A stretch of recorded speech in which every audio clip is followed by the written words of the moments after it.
Hey folks, Kilt-Man here, Kilt-Man at your services. How are you all? I hope you're all doing very, very well. Now, for those of you thinking, oh, Kilt-Man, you could at least have made an effort and brushed your hair. Trust me, I have brushed my hair. I have.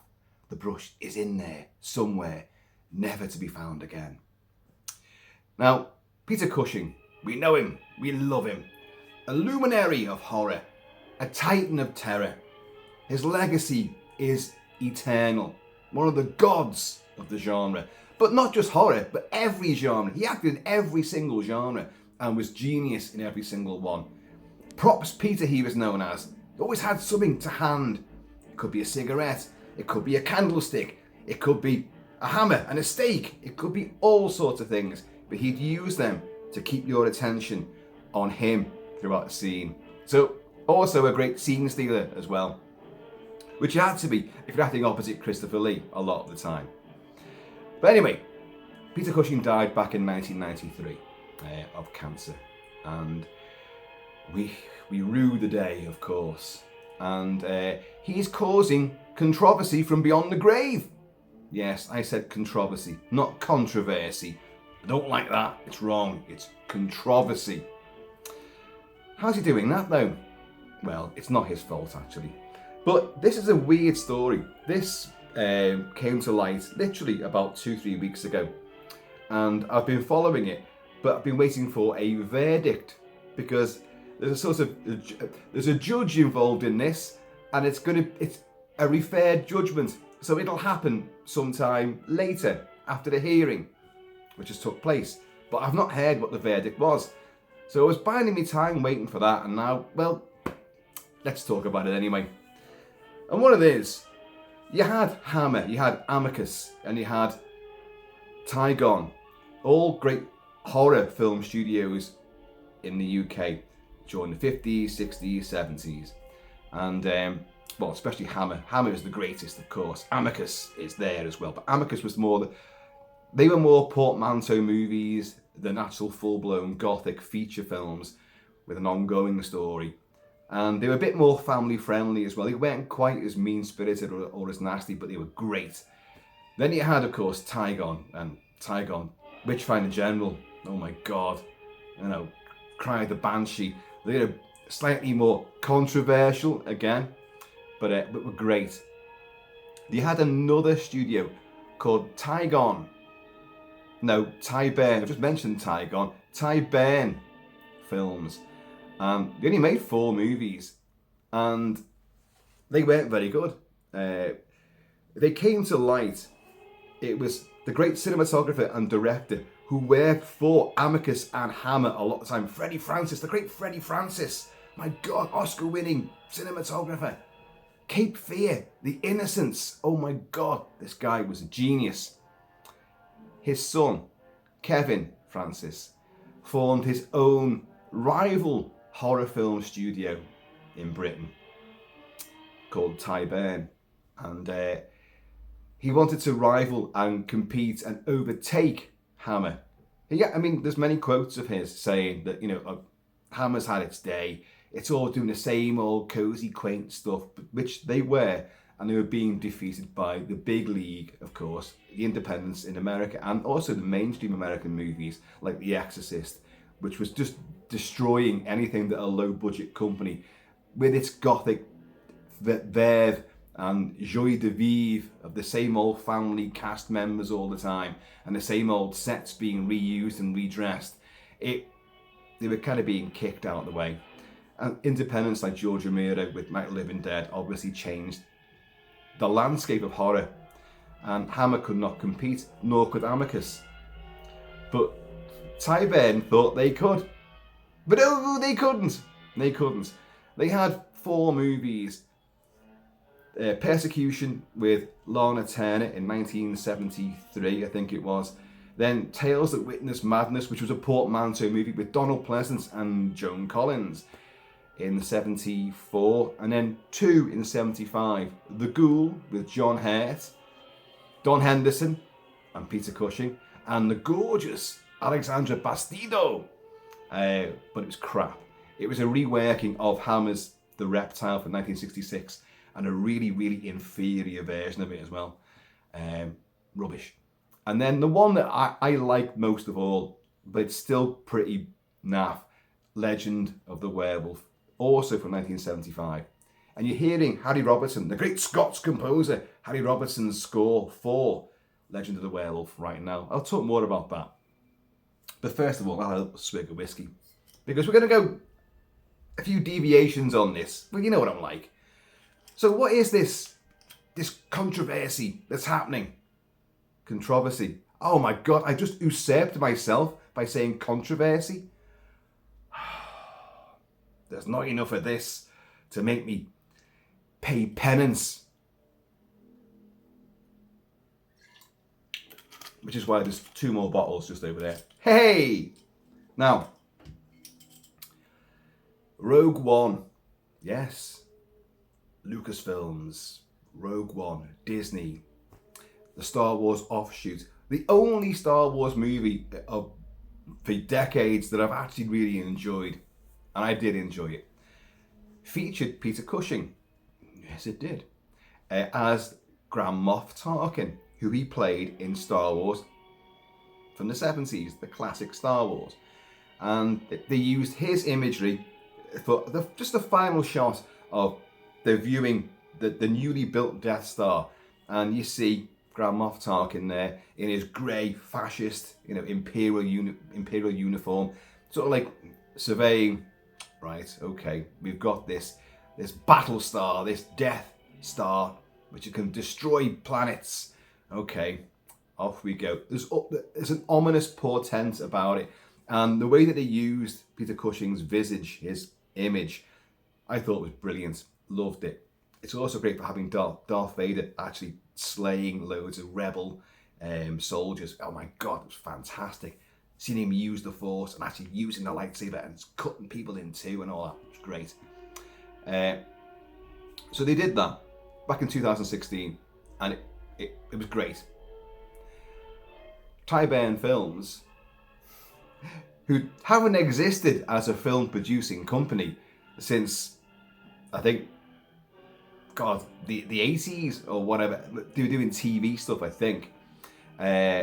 Suddenly are suing for £200,000, which doesn't seem a lot in the grand scheme of things. £200,000. They're suing Disney and Lucasfilm and this other company. I've got it written down here somewhere.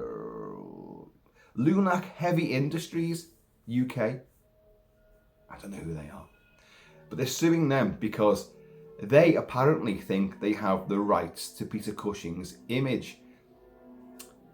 We all know about AI and how CG and AI and lots of other little acronyms can reshape the world, basically. You can take your image and they can do false advertising. They can take dead film stars and put them into new movies. And it's caused a lot of, controversy all over the world. Part of the actors' strike, the big actors' strike in America, was about this as well. About their imagery being used without their consent. And do you even need us? If you can take an image of us, you could put us into a movie and you don't even need me to turn up and say my lines and act. So it's a spark that's going to possibly ignite a huge incendiary. Because tech just takes over, does it not? But Tyburn, back in 1993, were making a documentary called A Heritage of Horror, and he wanted the then terminally ill and really exceptionally frail Peter Cushing to take a huge part in it. They'd already done one. One of their last things that they ever did was a documentary called "What Peter Cushing, One Way Ticket to Hollywood," and it was a tribute to Peter Cushing, and that was done way back, and when he was a hell of a lot younger, slightly younger. But this was another thing they were going to do, and he was about to die. So they a really sort of sprightly bit of foresight. They got a contract, right? He might not make it to the filming, but we might want to use his imagery in the film. They never made this movie, by the way. It never got done. But that contract was drawn up with Peter Cushing and the Cushing estate. And it said basically, look, we have the rights to his image and the rights to veto anyone else using his image. Okay. So along comes Rogue One. And Disney and Lucasfilm use imagery of Peter Cushing to bring Grand Moff Tarkin alive again. So I'm not sure when this case was put against Disney, but it's only come to light literally, it was the back end of November it came to light. And they're suing him for $200,000, which £200,000, which again, against Disney does not seem like much. Everyone sues Disney. Disney every single day probably gets about 100 lawsuits against them for copyright and for other reasons and whatever, and they just snub them off because the House of Mouse is all powerful, of course. But these guys they've actually got a couple of hooks into Disney because of this, because that clause, that contract actually does have some binding qualities to it. And back in 1993, when they were going to make a Heritage of Horror, they did not know that the likes of AI and CG could be used to this extent, where you could literally not use an actor and just put a CG mannequin there, basically, in front of the camera and manipulate it, and the audience would never know, be none the wiser.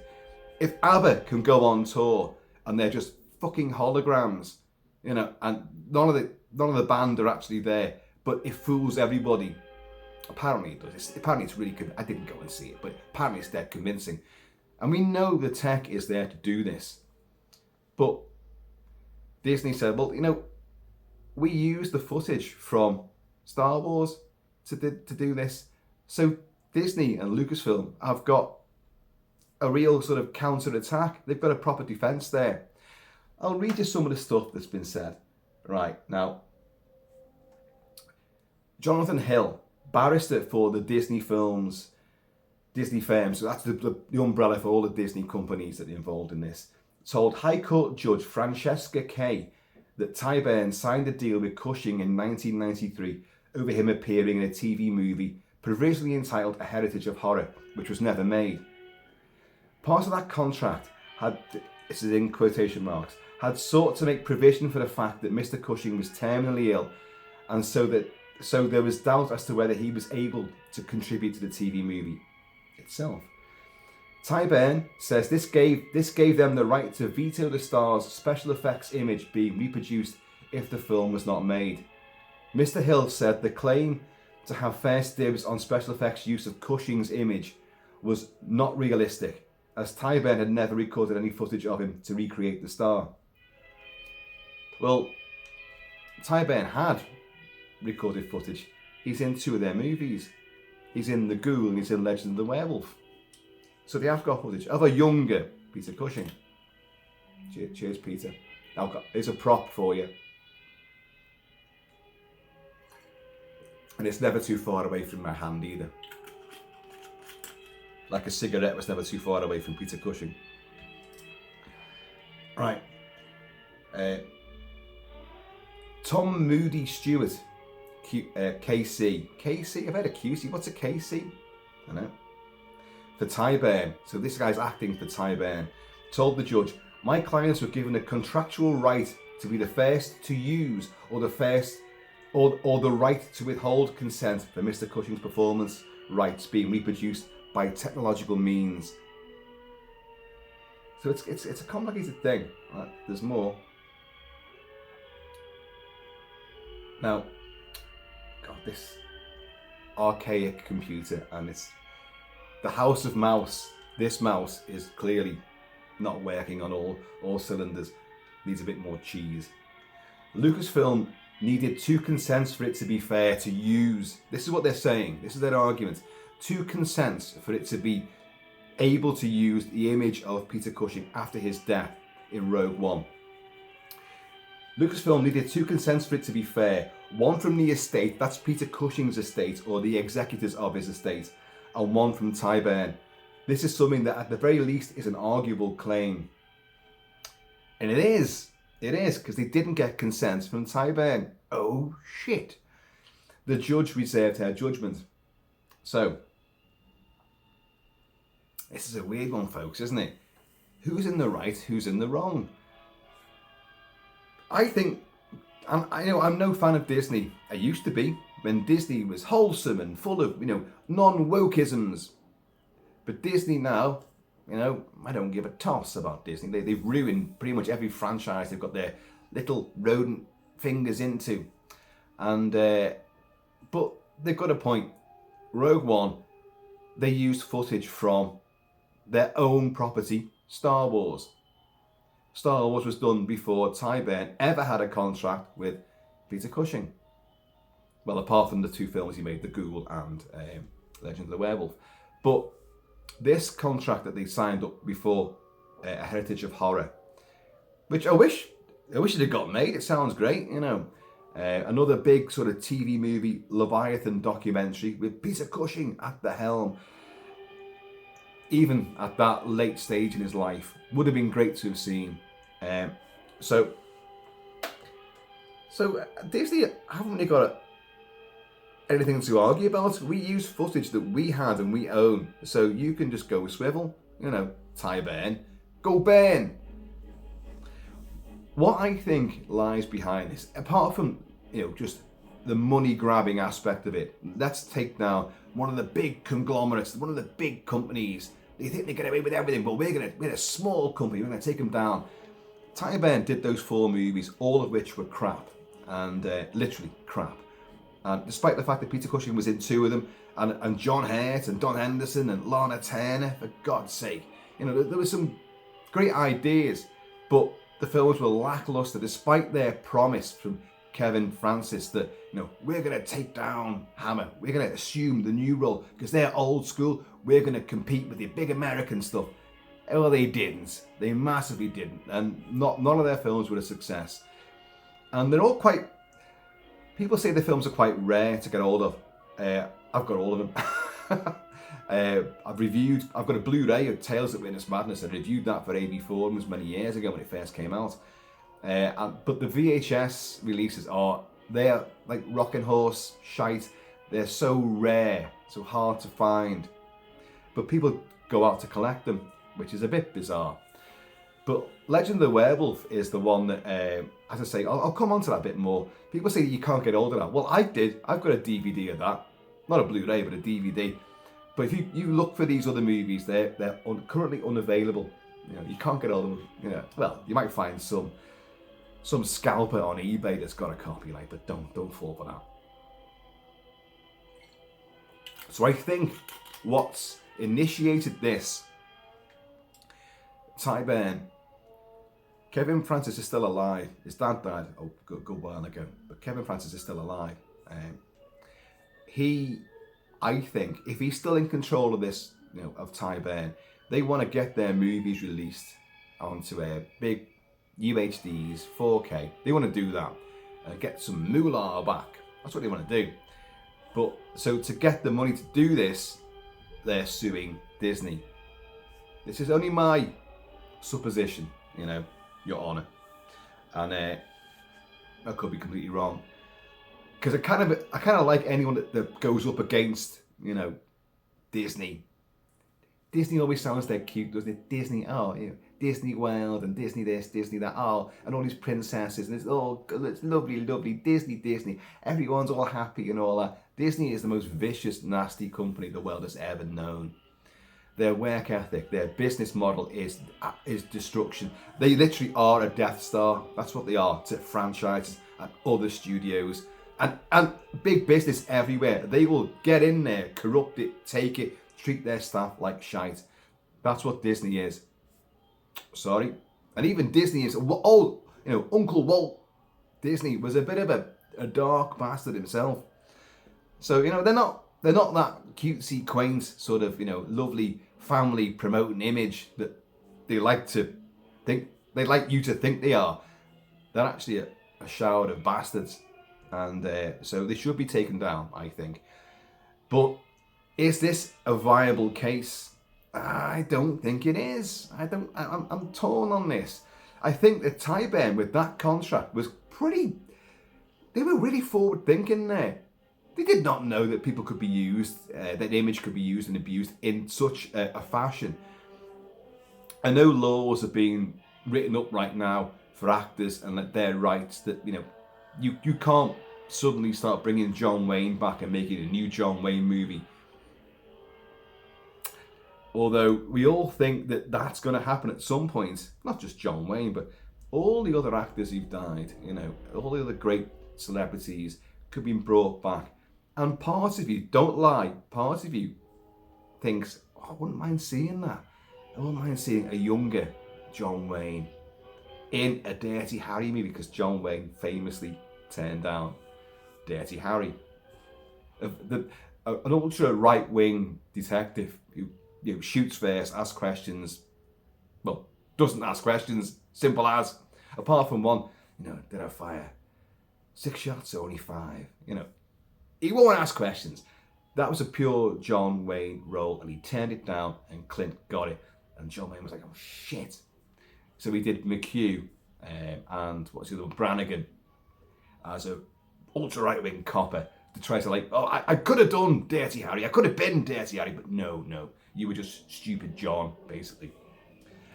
So we all want to see how this could transpire, but legally and morally, I do think it's wrong. So we're opening up a bit of a Pandora's box here when it comes down to this. But Peter Cushing, the gentleman of horror. Having said that, he could play an absolute bastard. His Frankenstein did turn into one hell of a. He was the monster, never the creation. He was the monster, committing murders, rapes, and all sorts, and completely throwing all caution to the wind. When it comes to scientific values and morals. And he could play a swine in other things as well. Peter Cushing could be the super charming, suave, debonair, good guy, but he could be an absolute vile deviant as well. Again, cheers, Peter. Loving your work. So, what do you think, folks? Where could this case go? Because the judge has not given her judgment as yet.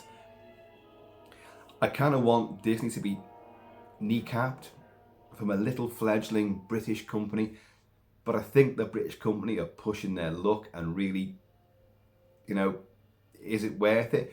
I think they want to try to get themselves back into the vogue. Hammer's come back. You've had Eddie Izzard in Dr. Jekyll and Mr. Hyde.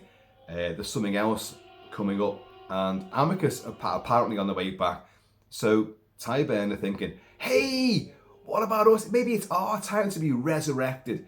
So they're using this as a big excuse to get some money in and get their name remembered. But their output wasn't good. It wasn't good. Let's just go for their movies again. Tales of Witness Madness was a portmanteau thing, and it was really lackluster. Joan Collins was doing a few horror movies at the time. She was in Tales from the Crypt, of course, with a Christmas flavour. It's Christmas time right now, and the psycho Father Christmas who's escaped from the lunatic asylum is outside, and the kid, after she does everything to battle him out, to keep him out, and it's a great sequence as well, to battle him out of the place and barricade the doors. A little kid lets in Santa, and Santa, you wouldn't let this Santa in. This is a bad Santa. And it's all warty and ripped up and and he's got a big fucking axe and oh God, look, it's Santa. And she's like, it's brilliant. But she's in Tales of Witness Madness, and I won't even go into it. It's such garbage. And then Persecution, I think it's called. Lana Turner. That is a rubbish study of paranoia and vengeance, and it's not a good movie. The Ghoul, oh dear Lord, it's one of the most boring movies ever made. Peter Cushing, as ever, is great. John Hare is great. Alexandra Bastido is absolutely gorgeous with dark hair, not the blonde hair she became famous for. But It's not a good movie. It's really, really stale and boring. And then you get Legend of the Werewolf. Now, here we go. I was going to talk about this, of course. I'm playing the score right now.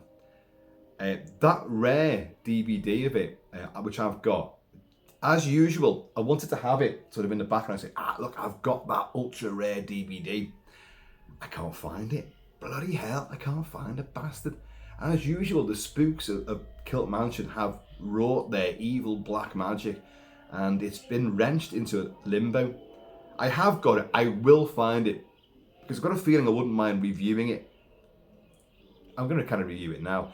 David Rintoul plays the werewolf, and he and his mum and dad are fleeing from Russia from persecution, and they get attacked by wolves in the woods, and they kill his parents, but the wolves take him and rear him as one of their own. He was a feral wild child, and he gets picked up by a travelling troupe of carnival folk, and he kills someone there because obviously he's lycanthropic now, and he turns when enraged. If I remember rightly, it's not the full moon that does it. It's when he gets massively enraged. Although silver bullets do play a part in it. So they're messing with the legend here. It was written by John Elder. John Elder, Hammer fans, Anthony Hines, of course, who used to write these movies often under the pseudonym of John Elder, because he was a Hammer luminary, and it was also directed by Freddie Francis from Hammer, but directing it for his son's company, Tyburn. Anyway, David Rintoul, Etoile, I think his name is, kills someone from the carnival and then flees to Paris and gets a job working in the local zoo, working for the zookeeper, Ron Moody. Ron Moody. He was fucking amazing in everything. And but killings, and so he meets a prostitute, Christine, I think her name is. And of course, in Hammer's Curse of the Werewolf, there is Oliver Reed right now as Leon from Curse of the Werewolf. Hammer's only motion picture, what am I talking about? Only actual movie about a werewolf. They did Children of the Full Moon in the Hammer House of Horror TV show, which I've covered, and I've covered Curse of the Werewolf a lot as well. So, but Freddie Francis directed that, and I did Anthony Hines write the script for it? I can't remember now. He may have done, but the connection brought over, and Kevin Francis, Freddie Francis' son, said at the time, look, we're going to defeat everything Hammer did, because people come to a werewolf movie to watch a man change into a werewolf. That's what they want to see. And it's so old school in what Hammer did in Curse of the Werewolf. Roy Ashton's makeup, Oliver Reed's performance, fantastic. And it is scary as hell. And I love the look of that guy. So, in their version, you're hearing the snarling right now of David Rintoul as the werewolf Etoile. And, but they did not, theirs is crap. It's really badly staged. The makeup is nowhere near as good, but it's very similar. Imagine that face, but with a shot, all the fur is white. It's silvery white, which gives it a distinctive look, but it's the exact same makeup done by a guy called Graham Freeborn and Jimmy Reeves. No, I've got the guy's name. But they did the makeup, and it's nowhere near as good as what Roy Ashton did many years before for Hammer. But there are some scary bits to it though, because he's in the zoo. He meets Christine. It's Christina in Curse of the Werewolf, and she's a prostitute. She was an orphan and got took in by the madame of the local, the boudoir. Bit of a howl going on there. Do you hear that? But he falls for her. So in rage, when he sees other men with her, he kills them. But he's using the sewers to move around. And this is the thing I loved about this movie. When I was a kid, there's a couple of scenes in it which are really genuinely frightening. Although when I watch it now, I just go, what the hell was I thinking? Whereas I watch The Howling and American Werewolf and Wolfen, the films I grew up with as a child, and The Beast Must Die, of course, which is Amicus, with Peter Cushing as well. And it's a werewolf story. There are moments in those which still frighten me to this day. But the scenes in Legend of the Werewolf, he uses the sewers to move around with, and Michael Ripper, who's in Curse of the Werewolf, the great Michael Ripper is the sewer man. And he'll get killed. He gets killed in Curse of the Werewolf in the jail with Oliver Reed, who turns. He gets killed in the sewers by David Rintoul. And but it's him moving around the sewers when the detective is, there's a grate in this. Where's the grate go down to? It goes into the sewers. That must be how he gets into the city. We must pursue him down there. Pursue him in the sewers. But he comes around a corner, and there. Do you know what? Actually, thinking about it now, the hairs in the back of my neck have risen, because I remember as a child watching this on TV, and oh my god, he comes round and looking like that, but with the white fur, and he's dribbling, blood and all that, and he's got the fangs, the broad nose, and he snarls and hisses. You can hear it. I'm playing the isolated soundtrack here because you can't get the soundtrack to this movie, so I've done it by nefarious means, just for you. And it's like, it's funny how like in later werewolf movies, like The Howling and American Werewolf, you would have they put massive effects and manipulate other animals into roars and snarls to make the werewolf sound, and it's like, whoa. But for this, it's David Rintoul doing the actual the vocalization about werewolf snarling and hissing, and it's like, and it's frightening. And he turns the corner, and in the shadows and the gloopy, horrible sewer water, this thing comes around the corner, and it's already in super snarl mode, like he's awake. He knows someone's there other than the cameraman and the director, and it's like, he's like, as he comes around the corner, and oh my god, as a kid, it fucking frightened me. And when he comes up through the grate from the sewer up into his dwelling in the zoo, and like, it's like, he's already waiting. It's like, oh god almighty, it frightened me as a kid. Well, again, say watching it now, you're like, it's not gory, it is not frightening, it is really insipidly directed, even by Freddie Francis.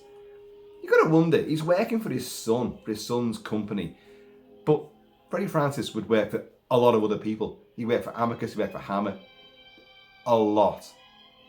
And he become a director in his own right. Well, it's a director in his own right. He was directing these two movies, but he was a cinematographer first and foremost, and he worked for everybody. David Lynch, the Elephant Man, oh my God, absolutely incredible talent. So he's doing this for his son, but he's giving, there's no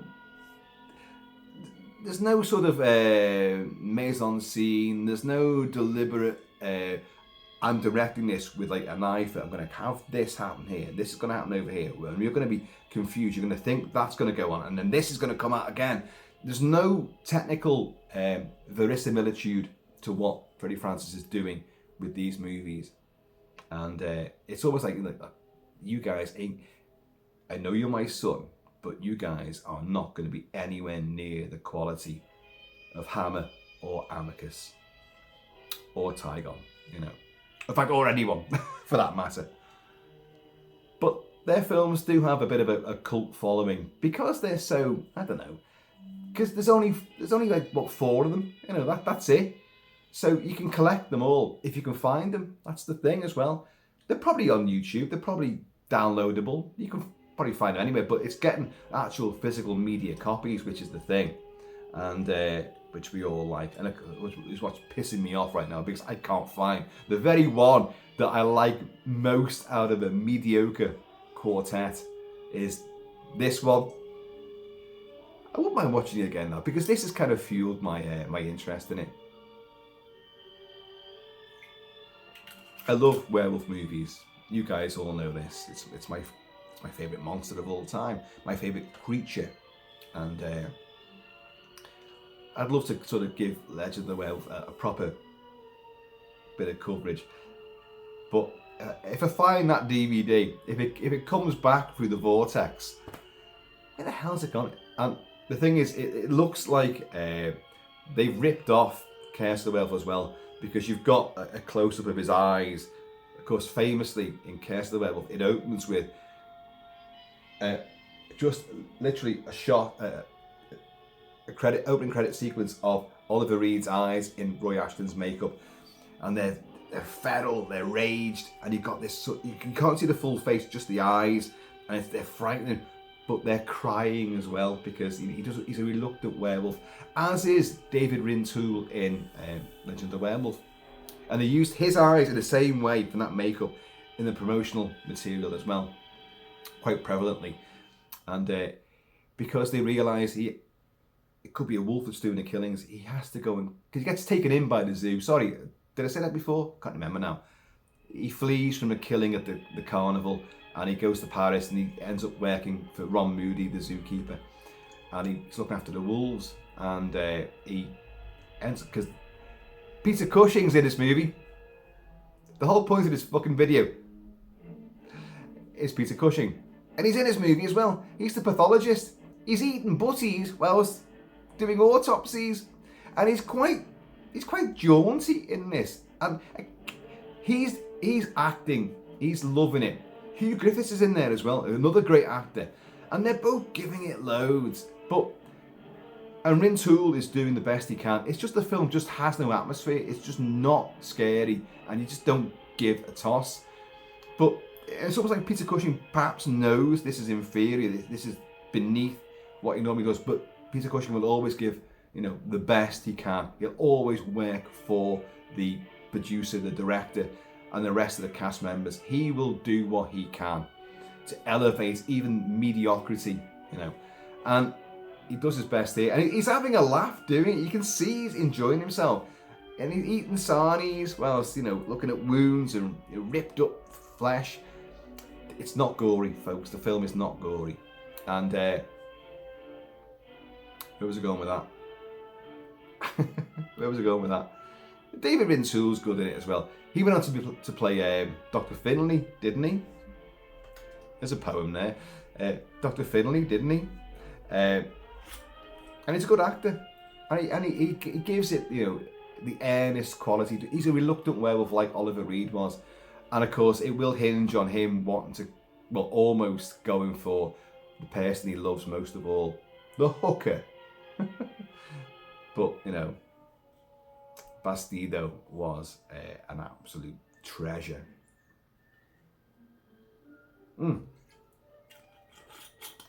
So, let's get back to the actual crux of this. Tyburn are suing Disney and Lucasfilm and this other company, and probably a lot of other umbrella companies under the auspices of Disney, who own the world. They own you. For a measly, paltry sum of $200,000. That's nothing. I think Disney will just pay him to shut them up. Yeah, go on, take that money and try and release your movies on Blu-ray and 4K UHD. Go on, do it. Yeah, we don't care. We don't need you. We're not bothered. What kind of scandal are you going to cause? But I think there's a precedent here which could be set. And I think Tyburn are also, we could actually set something in stone here, and we could become quite famous because of doing this. And I think the two reasons for them pursuing this: to make money, obviously, to release their movies, and the offshoot of that would be, maybe make more movies or TV documentaries, TV stuff, who knows, but to make money, to make other stuff, but also to get their name known as the ones that took down Disney, but also this whole thing about people's likenesses and imagery being used after their death. Or, imagine if Bruce Willis, who's now really, really suffering now. They used his image to do another Die Hard movie, but because wasn't the idea about Die Hard? See, I go off on tangents. To do like a prequel to Die Hard, like John McClane's younger years in New York. Who the hell needs a fucking prequel to Die Hard? But it's just you're just coining in on a franchise with an already massive audience, and you're gonna bring them in. Die Hard, the prequel. Die Hard, the early years. Die Hard on the streets of Manhattan. You gotta go and see it. If only to take the piss out of it, but you gotta go and see it. But if they'd use a young, like a Moonlighting era Bruce Willis. Now I'm saying that he's still around, but this is the point. This is what could happen if studios and the technology ran rampant. And maybe Tyburn are thinking that as well. We could be on the cusp. Everyone's afraid of AI, so we could actually be at the forefront of the fight back. They're fighting back against Skynet, basically. They are the John Connor. It could be that. As I say, Kevin Francis is still alive, and I would presume he's still presiding over the empire that is Tyburn. So I think this is interesting on so many different levels that Peter Cushing's brought back into the foreground. And although against his will and against anything he'd ever stand for, he's now a bit of a controversial figure in this particular court case.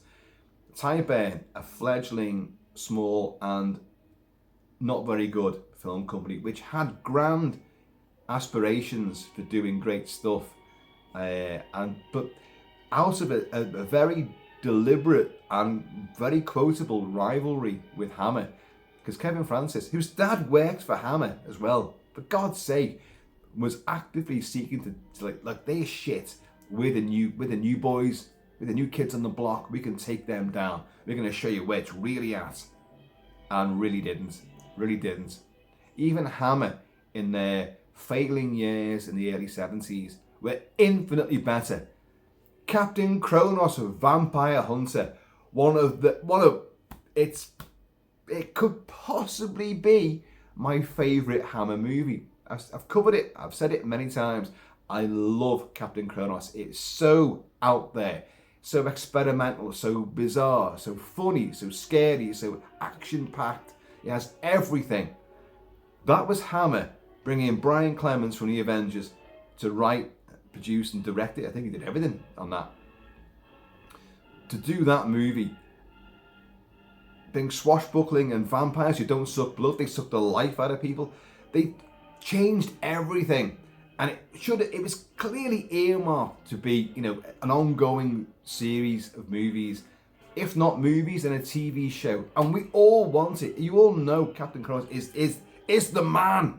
Kronos is Greek for time, so he's actually a time lord as well, in a way. And a lot of us are not happy with the way the Time Lords have gone these days. Not even these days, for the last 20 years, let's be honest. It's not been a good transition. There's been the worst regenerations the Doctor has ever known. I will not be voyaging in the TARDIS ever again, I'm afraid. Ever again. Unless you bring back Tom Baker. But don't make him transgender. And don't de-age him. Although, you see, here we go. How would you guys like a de-aged Tom Baker playing Doctor Who in new stories? It's wrong and you know it, but you'd like to see it. So here's that. It's a bit of a knife-edge conundrum. Do we allow this to take place? Do we not? Because it's got to be one or the other. If you allow it, then that's it. Acting is over. There'll be no performers. You won't need them. And it'll be infinitely cheaper. You think infinitely cheaper to just do it tech-wise, CG-wise, AI-wise. than bringing someone in. Initially it's not, because the tech will cost you a fortune. But as that became the norm, it became cheaper and cheaper. So all of a sudden we wouldn't have any actors. You wouldn't even need to use old names. You just create new people. You'd have a new fantastic actor or actress, totally gorgeous, and they'd be promoting aftershaves and perfumes. Then they make movies and like, oh my God, and we'd all be like totally enslaved to them. All the teens would be like, oh, in absolute, awe of these people, because they would be, influencers as well, but they won't be real. They'll be a pure concoction. They'd be, at least in Blade Runner, the replicants are physical. They're there. They are alive, albeit for a limited time, but they're alive. Alive! Alive! But a CG thing, just on a screen, could be anything. It does not take much to do it. Look what I've done here. You genuinely think there's a werewolf behind me. And one over there. And you think there's Christopher Lee as the creature from Curse of Frankenstein with Peter Cushing, of course. Although, as I've always said, that mask from Trick or Treat Studios looks more like Frankie Howard than it does like Christopher Lee from Curse of Frankenstein. So yeah, let me know what you think about this. I've talked about it in a really abstract sort of fashion, because I brought in the other movies and Tyburn itself, because I think it's fascinating, and a lot of you guys out there love the old school horror movies, Hammer, Amicus, Tygon, and the American Independence. And Tyburn has a cult following, it does, and they know this. So they could be playing on that factor as well. I wish them well. In my heart of hearts, I actually wish them well. I think their chances, I think they're definitely sort of, we're going to take on the big boys here, the big mouse, the mouse that roars. We're going to take them on, and we could actually take them down as well. And I kind of hope they do. And it will set a precedent in this sort of, this campaign about imagery being used. But isn't it funny how they did that back in 1993? That was their clause. So they're actually taking down as well. They're suing the Peter Cushing estate as well, which only has executors now who are doing it. Don't think there's any family members involved in this. But his legacy, his heritage must be preserved.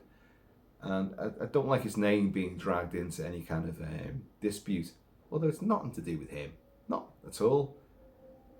But they signed a contract that his image, that Tyburn have the right to the sole right to use his image, or the right to veto anybody else using his image. And they have got his image, but from 2 movies. But Lucasfilm and Disney have the image from Star Wars. So, this is a stalemate. I don't know legalities. I don't know that all the convolutions of legal bullshit and bollocks. I don't get at all. And these lawyers can talk and twist you around, and whatever. They can talk your arguments right back up your own arse. But something will come of this, and it may well set, sort of like a founding stone, a foundation for what will come next. And I think Tyburn know this, so they could be onto a bit of a, if not like a financial winner, but certainly like they will be put in history books for more than just 4 crappy movies and a reasonable TV documentary and a big failed one, which has sparked all of this, of course. But I also think that they're seeing Amicus and Hammer, especially Hammer, who are getting rejuvenated. Hammer's done this a few times, and it's never really gone anywhere. The most successful movie they did since dying was Woman in Black with Daniel Radcliffe, which is a fantastic movie. It is. But the movies they made afterwards, even one with Christopher Lee, were rubbish. Bloody rubbish. So it didn't really work out, didn't pan out that way. But now you've got, is it just called Mr. Hyde? I can't remember now, Dr. Jekyll and Mr. Hyde. But Eddie Izzard's playing the transgender Dr. Jekyll and Mr. Hyde. Can't knock that, folks, you can't knock that. Hammer themselves did this with themselves in that early 70s period where they tried to experiment and do new things and be more outrageous, be more explicit. Vampire Circus, oh my god, people don't like that movie. I've got to cover that. That is a really brilliant, gory, taboo breaking movie, and I love it. But they did Dr. Jekyll and Sister Hyde. I've reviewed it on the channel, I've covered it extensively, and of course, you know, Ralph Bates turns into Martine Beswick, and of course he's a man suddenly in a woman's body, and ooh la la, let's explore, shall we? And then goes out and it really, although constrained by sort of, you know, what you could show, what you couldn't show. Imagine that being made now. Just imagine it. But you'd still be, because you know it's a man, you'd be like, oh no. And here's where the controversy lies again. Oh, you can't be showing that because that's, the men folk are like, oh no, this is wrong. But us transgender, we applaud it. Well, of course they will. It's clever. It's clever manipulation of audiences, getting different factions involved. But it's a volatile subject. It is a strangely violent one as well. A man who wants to be a woman who's incredibly violent and aggressive. Yeah. Would that be the testosterone that's coursing through your veins?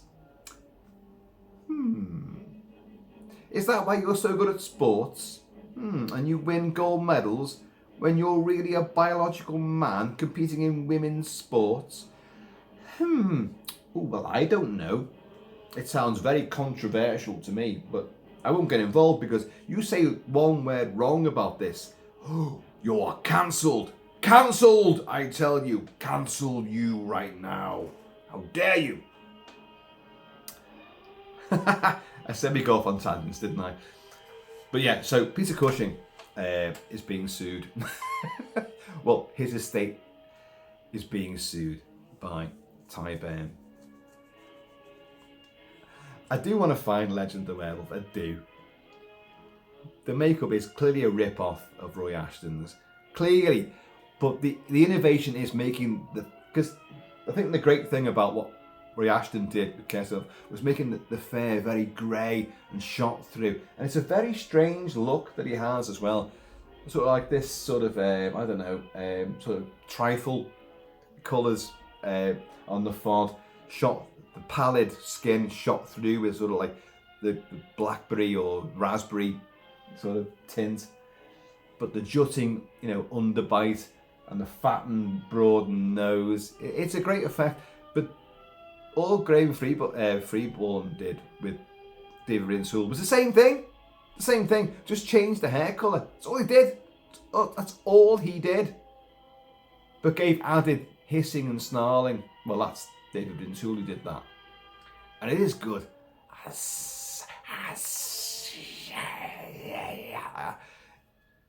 In a way, I like that because it's humanistic. I've said many, many times, I prefer my werewolves to be upright on two legs, which of course these guys wear, not on all fours. Because you change to a four-legged monster, then you're just a dog or a wolf, just of a big, massively nasty variety. But that's what you are. You're an animal. But if you're walking upright, but look, you've got the snout of an animal, you've got the musculature and the claws and the fur of an animal, then you're a supernatural in-between being. And that's what's frightening. And I love when you see the face. I love the howling werewolves with their big snouts, massive big snouts, and big, huge fucking Bruce the Shark jaws they've got on them. Amazing. Love them. But The most frightening to me are the ones that retain a vestige of humanity. Think Werewolf of London, the original, 1933, Henry Hull playing the Werewolf of London. And it's very, very minimal makeup. Again, by Jack P. Pierce, who did Lon Chaney Jr. as the Wolfman several years later, with much more yak hair on his face. But they still look, because you still got the human face there, but it's in between, and I love that. That is infinitely more frightening, because it's like you're human, but you're also a beast. You're like, what? In between, it's a limbo tinged new phantasm, and it's genuinely frightening. For me, I find that more frightening. So I love that look over there, and because it's so similar to that look, which I love, David Rintoul's look in Legend of the Werewolf is still pretty good. There's one over here as well. You've got that. There's a werewolf mask over there, not from a movie, just a werewolf mask. Again, fringed with the fur, the black tipped snout, the underbite, lots of fangs and stuff, massive pointy ears, but the face is pretty much bereft of fur. So it's a leathery skin, but with the fur all the way around, and that's how Rintoul looks as Etoile in Legend of the Werewolf. Cheers, y'all. Well, we're going to finish this, aren't we? We may as well. What else can I add to this? I don't know. But yeah, I need you guys to let me know what you think. Some of you might know more about this story. Some of you might have some sort of legal background and know, well, you can do this, you can do that, and maybe their accusation, their challenge will be just quashed because of this, and this. I think Disney is massively too powerful, and I know that they get sued on a daily basis at a huge rate. They've got a massive an army of a legal team that literally thousands strong who are combating this stuff all the time because they've done so much. For a second there, I thought you might hear him hiss. It'll be around here somewhere, But Disney are too big to be taken down, and I'm someone that always believes that you know David can take Goliath anytime. It's just tactics, it's strategy, and it's getting the backing of everyone else who's been downtrodden as well. But in this world, in this society, and it doesn't matter what Middle East, the Western world, it doesn't really matter. You are governed by people. The people who are meant to be, you elect them. You elect them on the promise that they give you that they're going to look after you, and then they completely piss over all their promises and backtrack on everything and keep you downtrodden. You've got to remember, folks, government, it governs you. The proof is there, right in the bloody word. Your government governs you. It doesn't look after you. And the police forces used to be to serve and to protect, to serve the public, to serve the community. That's what they're meant to do. That's what they're meant to do. But they don't do that. They serve their own ideas and ideology, and also the political swing shift. In the UK right now, probably in America as well, and certainly in Australia, they are massively woke and politically narrated.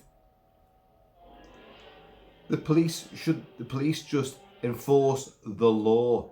They're impartial except when law is broken. That is what they're meant to be. But we're seeing it now more and more these days. Where am I going? This is about Peter Cushing. I think he'd love this. I think Peter Cushing would love this kind of debate. He'd be there with his finger like that. Maybe with his gloves on to hide the nicotine stains on his fingers. But he'd be like that. A good point. But there's one thing you've overlooked. Yeah. There's many things I've overlooked. Cheers, y'all. Look, I'm going to finish this. So if you're still here, cheers.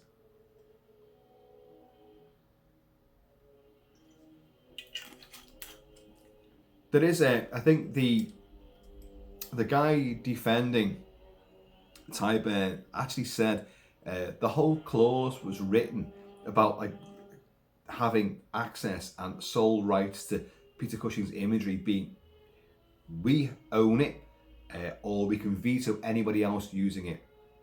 And he actually says, the whole thing was written so they had first dibs on who could have it or not. And the very fact that in their clause was written, whoever wants to use Peter Cushing's imagery, they've got to get the Cushing estate to agree to it, and us. They're the two consideries that you'd have to approach. And but that hadn't happened. They just approached Peter Cushing's estate, and they said, obviously, yeah, you can use it. But it was their footage anyway. So it's a strange argument to use, but it could be quite profound in many ways. I've only had about 3 or 4 sips of whiskey, haven't I? So yeah, folks, it is what it is, and the world is a complete mess. But it's an interesting mess. Without that mess, we'd have nothing to talk about.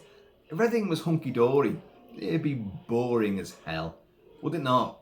It'd be boring.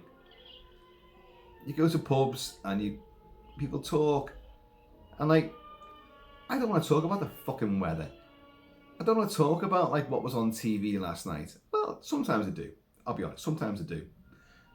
But I want to talk about movies a lot. I want to talk about war and what is it good for. Well, it's good for movies for one thing, but there's lots of things happening in the world right now which are very interesting, and they are good talking points. But a lot of people just don't seem to want to, get involved. Oh, I don't watch that. I don't look at that. I don't watch the news anymore. It's probably a good thing, to be honest. But I love conversation. I love debate. And even when debate gets heated, that's still a good thing. Just don't smash bottles in people's faces and then cancel people. Everyone's got their own opinion. And the great thing about opinions is that yours can win someone else over, but also theirs could win you over. Or you could reach a stalemate and just agree to disagree, but be respectful about it. That's how debate should work. That's how parliaments should work, government should work. What's happening in the world right now is not that at all. If you don't agree to what we believe, then you're out. And too many big corporations and too many big businesses and too many big institutions are bowing down to this because we've got to acknowledge this, because if we don't acknowledge it, I'm talking around things here, folks, you know that. We don't acknowledge it, then we're in the wrong, and we could be cancelled and we'll lose business. Oh God, or lose funding. We can't do that. Don't be stupid. Common sense, folks, common sense. That's the thing that's been lost in this world, common sense. Used to have it in spades. Well, I didn't. Don't make that mistake. I've got no common sense whatsoever.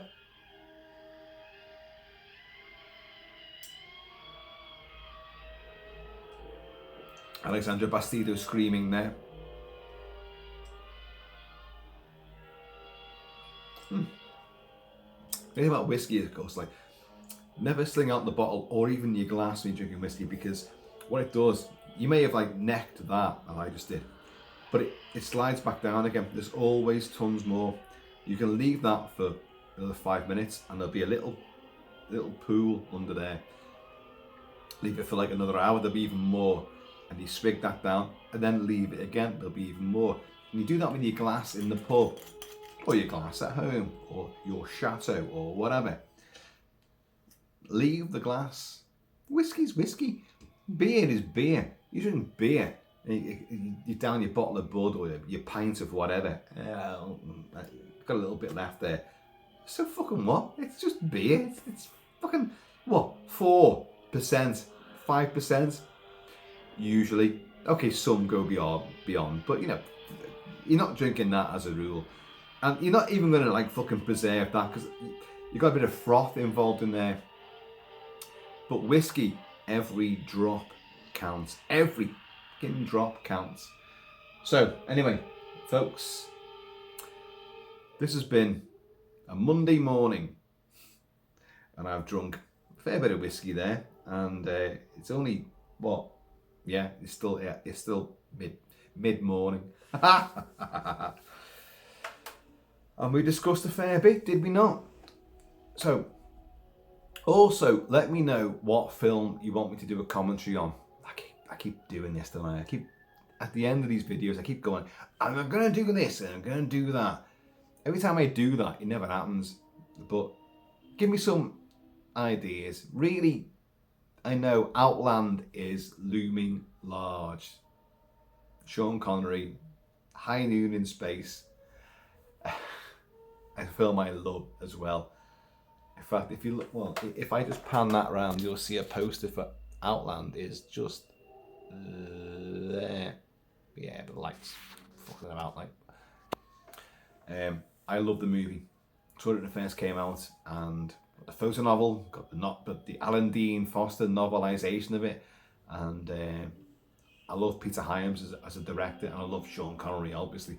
But it's a great movie. I love it, and I have touted that I'm going to talk about this, review it, and do a commentary for the last 2-3 years at least. I haven't done it yet, and I apologise. But anyway, beyond Outland, don't say Outland. I already know that's looming large.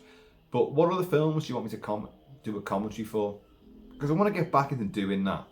So please comment below, let me know, or message me personally, as many of you can. You can always find me on Facebook. I'm on Instagram, although I used to be on Instagram and then I binned it off. But apparently all the pictures I put on my Facebook story go straight to Instagram as well. So I've got people viewing these from Instagram, and I thought I binned it off completely. But anyway, so get in touch. My name is Chris McAnini, and I'm known as Kilt-Man. You may have noticed. You can find me on social media.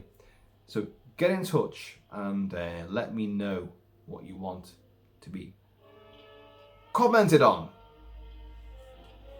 Folks, I have been always Shabby Kilt-Man. Please, in the meantime, in this ever abstract tangent in between time, please keep it Celtic, and I'm going to see you all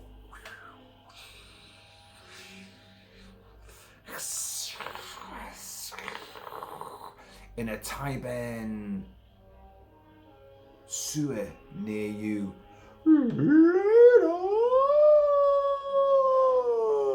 Yeah, I paused there because I always get Tyburn and Tygon confused. Sorry.